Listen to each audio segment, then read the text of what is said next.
ఆంధ్రాలో ఒక కొత్త పార్టీ పెట్టడం సాధ్యమేనా? ఆ మధ్యన సునీల్ కుమార్ చెప్పుకొచ్చారు కాపు ప్లస్ ఎస్సీ అన్నటువంటిది.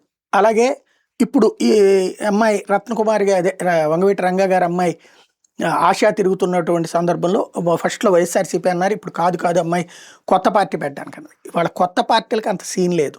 గతంలో కూడా కొత్త పార్టీలు కిరణ్ కుమార్ రెడ్డి ముఖ్యమంత్రిగా ఉన్న టైంలోనే పెట్టినట్టు సమైక్యాంధ్ర పార్టీని మునిగిపోయింది ఇక్కడ.